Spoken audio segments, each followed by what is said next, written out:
하나님 말씀 봅니다. 하나님 말씀은 하박국 구약성경 1303페이지 하박국 2장 3절입니다. 하박국서 2장 3절 이 묵시는 정한 때가 있나니 그 종말이 속히 이르겠고 결코 거짓되지 아니하리라. 비록 더딜지라도 기다리라. 지체되지 않고 반드시 응하리라. 아멘. 사랑의 하나님, 주의 말씀을 대언하오니 사람의 모습 감춰주시고 하나님의 말씀으로 말미암아 이 자리가 영광으로 충만해지는 시간 되게 하여 주옵소서. 감사드리며 예수 그리스도의 이름으로 기도드리옵나이다. 아멘.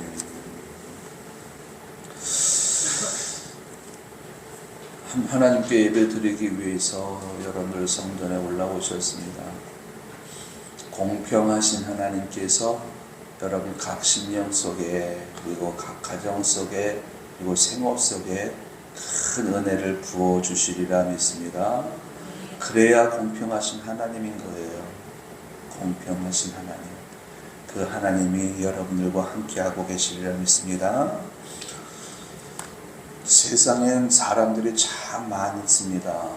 정말 많아요. 그리고 그 사람들이 살아가는 삶의 모습도 참 다양합니다. 사람들의 모습을 보면은 빼앗는 사람이 있는가 하면 뺏는 사람이 있습니다. 때리는 사람이 있으면 또 맞고 사는 사람도 있더라고요. 가난한 사람이 있는가 하면 부자도 있고요. 미련하고 어리석은 사람이 있는가 하면 지혜로운 사람도 있습니다. 이렇게 세상에는 다양한 사람들이 함께 어우러져 살아가고 있는데 하나님은 그 사람들을 어떻게 대하실까? 잘난 사람이 있고 못난 사람이 있는데 그 잘난 사람은 하나님께서 어떻게 대하시고 못난 사람은 하나님께서 어떻게 대하실까? 또 악인이 있고 의인이 있는데 하나님은 그런 사람들을 다 어떻게 대하실까? 공평하신 하나님이라고 그랬습니다.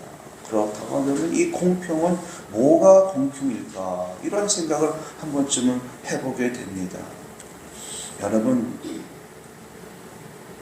사람들의 삶의 모습이 어떤 모습으로 살아가든 하나님은 우리들을 그리고 세상에 있는 모든 사람들을 공평하게 대하십니다. 가난한 사람이든 부자이든 지혜 있는 사람이든 미련한 사람이든 힘이 있는 사람이든 힘이 없는 사람이든 누구라도 차별하지 않고 다 공평하게 대하십니다. 그리고 그 사람들에게 은혜 베풀기를 기뻐하셔요. 그러나 모든 사람에게 공평하게 대하시지만은 그 공평에 대한 반응은 달라요. 즉 차별이 있다는 겁니다. 어떤 사람에게 하나님께서 차별을 두실까? 유독 하나님께서 차별하시는 경우는요, 마귀와 성도를 차별하십니다. 그리고 마귀의 자녀와 하나님의 자녀를 차별하여 대하십니다. 어떻게 차별하시느냐? 마귀와 마귀의 자녀에게는 저주와 심판으로 보응을 하시고요. 그리고 하나님의 자녀에게는 은혜와 축복으로 보응하십니다. 이것이 하나님의 공평이에요. 공평이라고 해갖고 하나님의 공평이라고 해갖고 악인과 의인의 상관없이 하나님의 때로는 악인에게도 복을 주시고 의인에게도 하나님께서 벌을 주시고 저주하시고 심판하시고 이게 아니에요. 악인은 악인대로 공평하게 하나님께서 행하시고 의인은 의인대로 공평하게 행하십니다. 차별이 있지요. 차별이 있지만 그 차별을 차별이라고 말씀하지 않고 하나님은 공평하시다 이렇게 말씀하셔요. 죄인에게 상을 주신다? 공평하지 않지요. 의인에게 하나님께서 심판하신다? 공평하지 않지요. 그래서 공평하신 하나님은 의인과 악인을 차별하여 대하시되 악인은 악인대로 의인은 의인대로 공평하게 대하십니다. 그런데 우리가 살다 보면은 의문을 가질 때가 있어요. 악인의 형통함은 죄라고 말씀하셨거든요. 그리고 악인은 엎드러져서 소멸되지만 의인의 집은 반드시 서리라 이렇게 말씀을 하셨어요. 그 말씀대로라면은 악인은 그 행하는 모든 것이 죄가 되기 때문에 하나님 앞에서 저주와 심판을 받고 완전히 소멸되는 삶을 살아가는 것이 맞아요. 그리고 의인과 의인의 집은 하나님이 함께 하시는 자들이니 하나님의 축복 속에 살아가는 것이 맞아요. 그런데 실제 우리의 삶의 주변을 돌아보면요, 악인의 형통함 있어요. 의인의 불통함 있습니다. 다시 말씀을 드리면은 악인은 정말 하나님 앞에서 생각하고 말하고 행동하는 것이 온통 죄인데 그렇게 죄를 짓는데도 불구하고 잘 돼요. 잘 살아요. 행복하게 보이는 것, 행복하게 사는 것처럼 보여요. 그래서 사람들 중에는 그 악인의 형통함을 보면서 부러워하는 사람이 있습니다. 그리고 한편으로는 정말 하나님은 공평하신가? 하나님의 공의는 정말 살아있는가? 이렇게 의문을 가질 때가 있습니다. 오늘 본문에 나오는 하박국 선지자가 그런 마음을 가졌습니다. 하박국 선지자가 이런 마음을 가진 것은요, 하나님의 반응이 이해가 안 되는 거예요. 즉 악인에 대한 하나님의 반응이 이해가 되지 않는 겁니다. 세상에는 악한 일도 많습니다. 전쟁을 일으키는 사람도 많고요, 연약한 자들의 것을 빼앗는 사람들도 많고요, 상처를 주고 아픔을 주는 사람들도 있습니다. 그렇게 상처를 주고 아픔을 주는데 본인들은 기뻐하는 거예요. 즐거워하는 거예요. 그러면서 나는 행복하다 말을 해요. 여러분, 남의 것을 빼앗으면서 사는 삶이 행복한 삶일까요? 아니잖아요. 이해할 수가 없어요. 그러면은 상식적으로 하나님은 죄를 싫어하시는 분이라고 한다면은 그런 죄악 속에 살아가는 악한 세력들에 대해서 하나님께서 즉각적으로 반응을 보여주셔서 그들에게 벌을 주시고 그들이 하는 일들을 막고, 그래서 고통 속에 저주와 심판 속에 살아가야 되는 것이 맞는데 하나님은 아무 일도 안 하고 계시더라는 거예요. 그러다 보니까는 죄인은 더 깊은 죄를 지으면서 더 큰 죄의 열매들을 맺으면서 살아가는 것이고, 하박국 선지자는 이런 하나님, 즉 죄인들에 대해서 아무 반응도 하지 않고 가만히 보고만 계시는 그 하나님이 이해가 되지 않는 거예요. 그러다 보니까 주변 사람들도 하박국 선지자만큼 믿음을 가지지 않은 연약한 사람들 내지는 세상 사람들이 이렇게 비웃어요. 하나님은 없는가 보다. 하나님은 우리의 삶에 대해서 전혀 관심을 갖지 않으시는가 보다. 불의에 대해서 기뻐하지 않는다고 말씀하시는데 그런 하나님은 아닌가 보다. 이러면서 하나님에 대한 믿음, 하나님에 대한 신뢰, 이런 것들을 다 내려놓습니다. 그 중에는 세상으로 돌아가는 사람이 있어요. 하나님은 정말 악인과 의인에 대하여 공평하게 대하실까? 여러분, 공평하게 대하십니다. 공평하게 대하셔요. 그래서 하나님께 대하여 누구도 불평불만을 갖지 못하게 하십니다. 이것이 우리의 마음속에 믿음이 되어야 되고요, 전제가 되어야 돼요. 하나님은 악인과 의인을 공평하게 대하신다. 공평하게 대하신다. 여러분, 이 말은요, 말씀드린 대로 하나님이 악인과 의를 구별하지 않고 똑같이 축복하시기도 하시고 똑같이 저주하시면서 심판을 내리신다는 이런 말씀이 아닙니다. 말씀드린 대로 악인에 대한 공평은 저주와 심판의 공평이고요, 의인에 대한 공평은 은혜와 축복의 공평입니다. 하박국 선지자는 이 갈대아 사람들, 이 사람들은 어떤 사람들이냐면 아수르 제국을 멸망시키고 바벨론 제국을 세운 사람들이에요. 이 사람들이 얼마나 포악했는지, 포악하고 잔인했습니다. 그러다 보니까는 이 갈대아 사람들 말만 들어도 이 하박국 선지자조차도 두려웠습니다. 그래서 하나님 앞에 기도했지. 하나님, 저들은 하나님의 택하다 받은 백성들을 포악스럽게 대하고 그리고 빼앗고 죽이고 이런 삶을 살고 있습니다. 그러니 하나님, 저 사람들을 어떻게 좀 해주세요. 하나님께 기도했습니다. 두려운 마음을 갖고 기도한 거지요. 그런데 선지자임에도 불구하고 하나님의 반응이 이해가 되지 않는 거예요. 말씀드린 대로 아무것도 하지 않는 거죠. 1장 2절로 3절 말씀에 보면 하박국이 이렇게 이야기를 해요. 하나님이여, 어찌하여 우리의 부르짖음을 들으시고 우리가 외쳐도 구원하지 않습니까? 어찌하여 패역한 저들을 가만히 보고만 계십니까?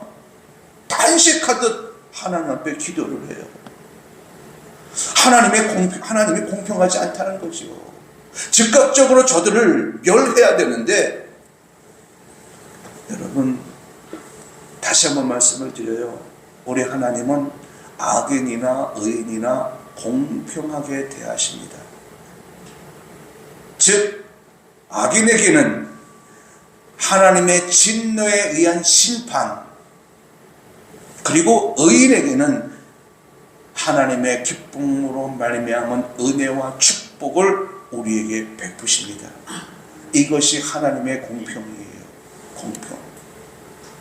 달란트 비유를 볼까요? 달란트 비유에 보면은요, 5달란트, 2달란트 받은 사람은 그것을 가지고 나가서 열심히 일을 했습니다. 그래서 5달란트와 2달란트를 남겼는데 주인이 그것을 돌려주더라고요. 너 가져가. 열심히 일한 것에 대한 대가예요. 그러나 1달란트 받은 사람은 그것을 땅에 묻어두었다가 주인에게 다시 돌려주었습니다. 열심히 일하지 않았습니다. 열심히 일하지 않은 이 사람에게 1달란트를 준다면 그건 공평하지 않죠. 누구는 열심히 일했고 누구는 열심히 일하지 않았는데 똑같이 주시다? 공평하지 않죠. 그래서 하나님이 1달란트 받은 사람은 그것을 빼앗아 가지고 5달란트 받은 사람에게 줍니다. 이게 하나님의 공평이에요. 그런데 때때로 우리는 하나님의 공평을 이해하기 어려울 때가 종종 있는 것이 현실입니다. 악인은 그렇다 치더라도 의인의 삶을 살고 있는, 의인의 길을 걸어가고 있는 우리들은 어떤가요? 의인이라면 삶 속에서 발생하는 환경의 대적, 사람 대적, 마귀 대적을 다 물리치고 하나님의 축복 속에 살아야 되는데 그 반대의 결과가 만들어지는 거예요. 환경에 시달리고 사람 때문에 시달리고 영적인 존재의 이 마귀 사탄에 시달리고, 나는 하나님의 자녀인데 하나님의 축복 속에 산다라고 말씀을 하셨는데도 불구하고 실제 삶의 예정 속에 보면은 인생의 이런저런 문제로 인하여서 고통 속에 살더라는 거죠. 하나님을 믿는데, 하나님을 소망하고 있는데 과연 하나님이 정말 공평하시게 나를 대하고 계신가? 여러분, 다시 한번 말씀을 드립니다. 하나님은 악인과 의인을 공평하게 대하십니다. 이것이 여러분들 안에 전제가 되어 있고 이것이 여러분 안에 있는 믿음이 될 수 있길 예수님의 이름으로 축원합니다. 하나님은 악인과 의인을 공평하게 대하신다. 대전제. 즉 하나님은 나에 대하여 은혜와 축복을 예비해 놓으셨다. 이 믿음이 여러분에 분명히 있게 되길 예수님의 이름으로 축원합니다. 노아 시대 때요, 사람들은요 술 취하고 시집가고 장가가고 자기 마음대로 살았습니다. 편안하게 살았습니다. 그런데 하나님이 노아와 그의 가족들에게는 방주를 지으래요. 그것도 산꼭대기에다 지으래요. 크기까지 결정해 주셔요. 사람의 힘으로는 정말 쉽게 지을 수 없는 방주예요. 무려 120년 동안 세상 사람들은 술 취하고 방탕한 삶을 사는 반면 이 노아와 그의 가족들은 120년 동안 하나님의 명령에 순종하는 삶을 살았지요. 이제 그 결과에 대해서 하나님께서 공평하게 대하시는데 세상 사람들은 하나님께서 물로 심판을 하시더라고요. 그리고 노아와 그의 가족들은 의인의 삶을 산 그들에게는 방주 안으로 들어가서 생명을 얻게 하시더라고요. 우리 하나님은 어떤 분이신가? 여러분들의 마음속에 꼭 전제되어져 있길 예수님의 이름으로 축원합니다. 하나님은 공평하신 하나님이시다. 어떤 경우에도 우리 안에 불평불만을 갖게 하시는 분이 아니셔요. 그러므로 공평하신 하나님, 이것에 대한 믿음이 여러분 안에 분명하게 자리 잡게 되어지길 예수님의 이름으로 축원합니다. 자, 그러면 두 번째 문제가 있어요. 자, 공평하신 하나님인데 공평하신 하나님이기 때문에 악인에게는 심판을, 의인에게는 하나님의 은혜와 축복을 예비하셨다. 이렇게 반응을 하신다, 이렇게 보응하신다 하셨는데 도대체 그 때가 언제냐는 거예요. 그때.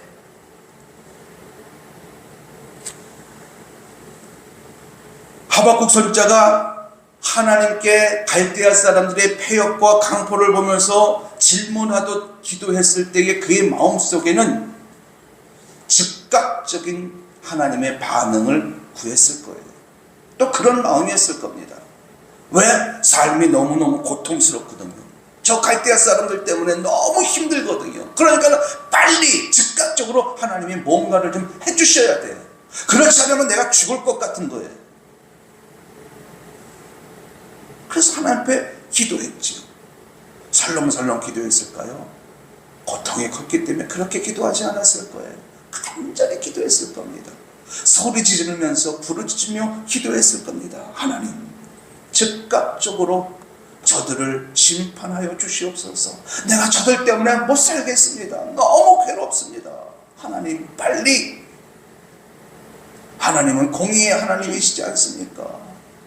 하나님은 살아계시지 않습니까? 그러니 빨리 저들을 즉각적 처분 좀 해주세요. 이런 식으로 기도했을 거예요. 그랬더니요, 하나님께서 오늘 본문 3절에서 하박국 선지자의 질문에 대해서 대답을 하셔요. 뭐라고 대답을 하시느냐? 이 묵시는, 여기서 묵시라는 말은 풀어서 말씀을 드리면 하나님의 역사는, 이런 뜻이에요. 하나님의 역사는 정한 때가 있답니다. 그 종말이 속히 이르겠고, 그러니까는 심판의 때가 속히 임한다는 거예요. 결코 거짓되지 아니하리라. 하나님의 심판이 있다라고 하는 말이 거짓말이 아니라는 거예요. 반드시 있다는 거예요. 비록 더딜지라도 우리가 어떤 마음을 가져야 되느냐? 기다리라는 거예요. 기다려라. 즉 하나님의 정하신 때, 하나님이 때를 정하셨는데 그 때가 올 때까지 우리에게는, 너희는 믿음을 갖고 기다리라는 거예요. 그러면 악인은 반드시 심판을 받을 것이고 의인은 반드시 하나님의 은혜로 말미암아 축복 속에 살게 되어진다. 이것이 하박국 선지자의 질문에 대한 하나님의 대답입니다. 다 때가 있다는 거예요. 때. 우리가 원하는 것은 즉각이지요. 악인이 심판을 받는 것도 지금 즉시, 내가 복을 받는 것도 지금 즉시. 그래서 즉시 그런 일들이 일어나게 해달라고 우리는 하나님 앞에 구해요. 매달려요. 때로는 울부짖어요. 그런데도 불구하고 하나님이 침묵하셔요. 침묵하시는 하나님을 볼 때마다 우리의 마음속에 하나님이 정말 나를 사랑하시는가? 하나님은 정말 공평하신 분이신가? 이런 의문을 가질 때가 있다는 거예요. 그런 우리들에게 하나님께서 하박국 선지자에게 대답하셨던 것처럼, 아들아, 때가 있으니 너는 믿음을 갖고 기다려라. 기다려라. 믿음을 갖고 기다리래요. 여러분, 하나님께서 아브라함에게 아들을 약속하지 않으셨습니까? 아마 아브라함은 그 약속을 받고, 약속을 받자마자 그 다음 해에 아들을 품에 안게 되지 않을까, 이런 생각을 했을지도 몰라요.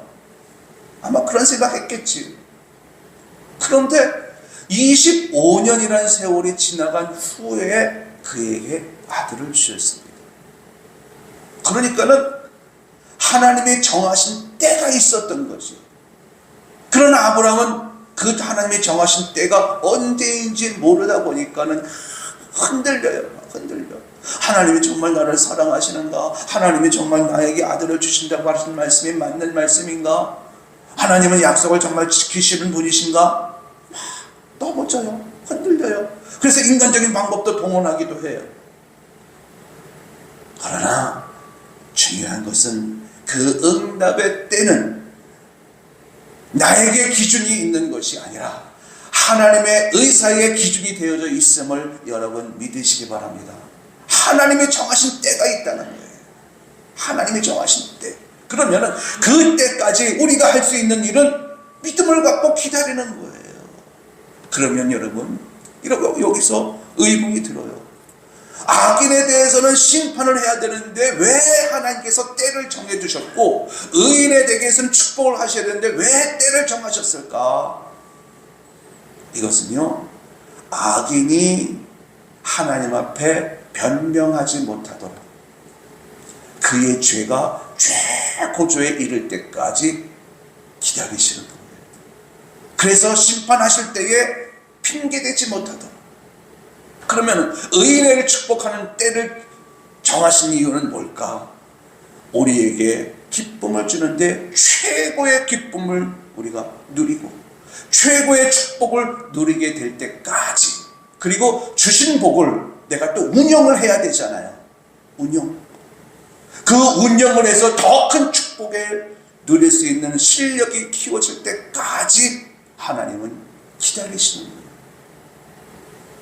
그러나 중요한 것은, 또 변하지 않는 것은, 하나님은 반드시 우리를 위하여 은혜를 예비하시고 축복을 예비하시고 때가 되었을 땐 그것을 이루신다는 겁니다. 이것이 하나님께서 우리를 향하여 주시는 하나님의 공평이에요. 여러분 안에 하나님의 은혜는 정하신 때에 반드시 이루어진다는 사실이 전제되어져 있고, 또 그것이 믿음이 되어지는 은혜가 있게 되길 예수님의 이름으로 축원합니다.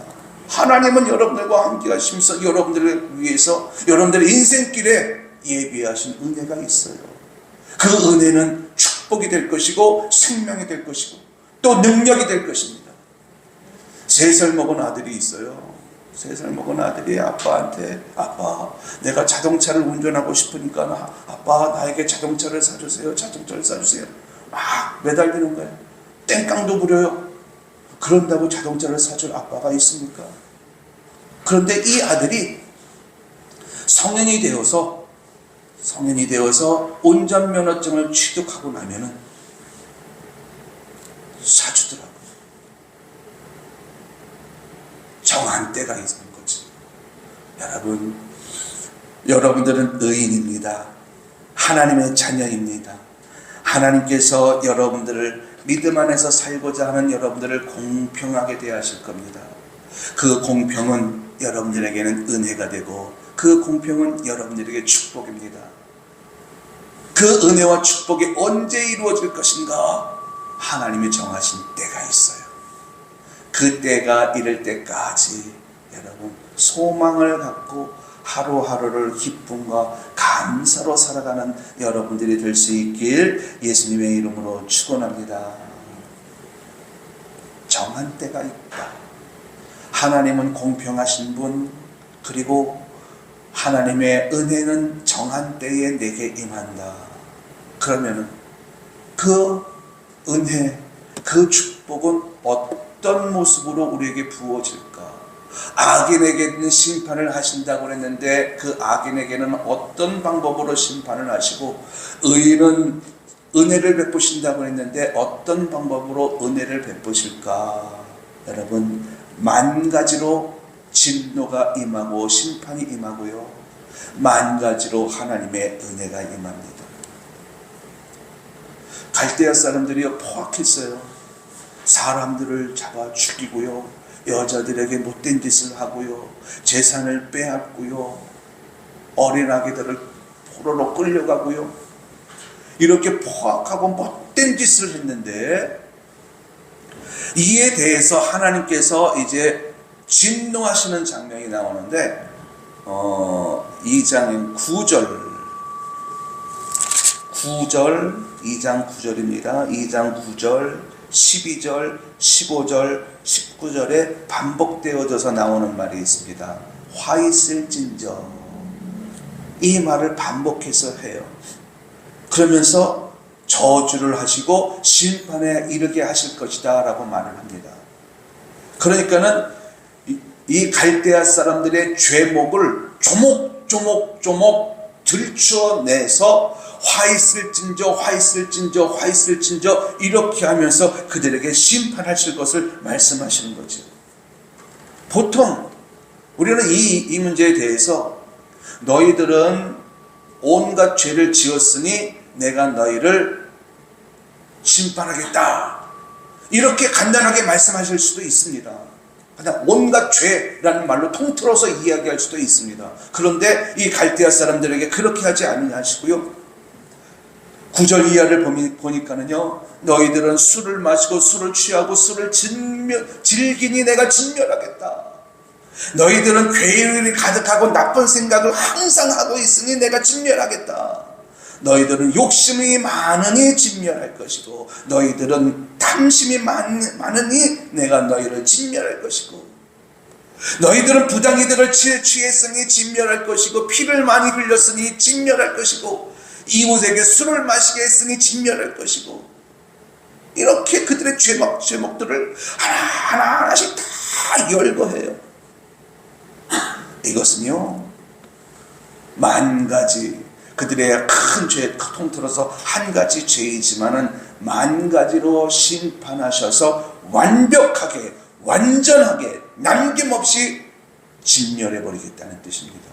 용서가 없다는 거예요. 절대로 용서가 없다는 거예요. 하나님의 진노에서 벗어날 길이 없다는 겁니다. 언제? 하나님이 정하신 때에, 그들의 죄가 가득 찰 때. 그래서 변명하지 못하게 하나님께서 심판하신다는 겁니다. 그러면은 하나님이 우리에게는 어떻게 하실까요? 하나님이 정하신 때에 우리에게 임한 은혜를 베푸신다고 했는데, 그 은혜는 우리에게 어떤 모습으로 올까? 똑같은 표현이에요. 만 가지로 은혜가 임합니다. 이 말은 하나님 앞에 한 가지 이쁜 짓만 해도요, 우리에게 필요한 모든 것들이 다방면으로 채워지면서 하나님의 축복 속에 살게 하신다는 겁니다. 하나님이 여러분들을 사랑하셔요. 악인에 대한 하나님의 대우, 의인에 대한 하나님의 대우, 극과 극입니다. 그러나 감사한 것은 우리는 하나님의 자녀라는 거예요. 그냥 자녀가 아니라 하나님이 사랑하시는 자녀예요. 그런 우리들에게 하나님께서 은혜를 예비하셨고 축복을 예비하셨는데 어떤 축복이냐? 간단하게 말씀을 드리면 만 가지 축복이에요. 만 가지 축복. 그래서 우리는 하나님의 은총 속에 살아가게 되어지면 부족함이 없는 거예요. 하나님이 넉넉하게 채워주신 그 하나님의 은혜가 있기 때문이지. 손자 하나가 있습니다. 집에 어쩌다 한 번씩 이렇게 올 때마다 그냥 보는 것만으로도 즐거워요. 보는 것만으로도 기뻐요. 이쁜 짓 하잖아요. 그러면 모든 것을 다 내어주고 싶을 정도로 그렇게 예쁘더라고요. 그러면서 이 아기가 불편한 데는 없는지, 뭐 먹고 싶은 데는 없는지, 갖고 싶은 건 없는지 막 살피는 거예요. 이쁜 짓 하나를 보면서 그렇게 다방면으로 어떻게 하면 이 아이에게 그 기쁨을 주고 이 아이가 행복하게 해줄 수 있을까, 이런 생각을 하게 되더라고요. 이게 하나님 아버지의 마음입니다. 오늘 성전에 올라와서 예배를 드리는 여러분들, 하나님 앞에서 예배라고 하는 이 아름답고 예쁜 행위 하나를 하나님 앞에 비춰드렸을 뿐인데, 하나님은 여러분들의 형편과 사정, 그리고 지금 현재의 모습뿐만 아니라 내일의 모습까지도 다 살피시면서 여러분들에게 은혜 베풀기를 기뻐하신다. 그리고 그 은혜를 예비해 놓으셨다. 하나님 이런 말씀하세요. 그리고 그 은혜는 언제? 정하신 때가 되면 반드시 우리는 누리는 기쁨을 누리게 될 것입니다. 이것이 우리를 향한 하나님 아버지의 마음이에요. 하나님은 어떤 분이신가? 악인에 대해서는 심판을 예비해 놓으셨고, 의인에 대해서는 축복을 예비해 놓으셨는데, 감사하게도 우리는 예수 그리스도의 보혈로 말미암아 용서받은 죄인, 즉 하나님의 은혜로 말미암아 의인이 되었습니다. 이제 공평하신 하나님께서 여러분들을 공평하게 대하시는데, 여러분 각 사람에게 맞는 은혜, 각 사람이 필요로 하는 그 필요들, 이것들을 채워주시기 위해서 지금 하나님은 일하고 계셔요. 그리고 그 응답의 때는 언제일까? 하나님께서 정하시고 그 때가 되면 우리로 하여금 누리게 하실 것입니다. 그러므로 하나님께서 나를 사랑하신다는 이 사실 하나만으로도 깊은 감사가 올려드려지면서 매 순간 나의 필요를 채워주실 그 하나님을 소망하고 기대하면서 하루하루를 믿음으로 살아가는 여러분들이 될 수 있길 예수님의 이름으로 축원합니다. 만 가지 형태의 복이 예비되어져 있어요. 만 가지 복, 만 가지 복. 나는 하나님 앞에 하나님을 기쁘게 해드리는 것 뿐인데, 그 하나님은 나를 위해서 만 가지의 복을 예비해 놓으셨고, 그리고 정한 때가 되면 그 복을 우리에게 주어 하나님의 공평하심을 보게 하실 겁니다. 우리 그날을 믿음의 눈으로 바라보면서 항상 기쁘고 감사함 속에 살아가는 여러분들이 될 수 있길 예수님의 이름으로 축원합니다.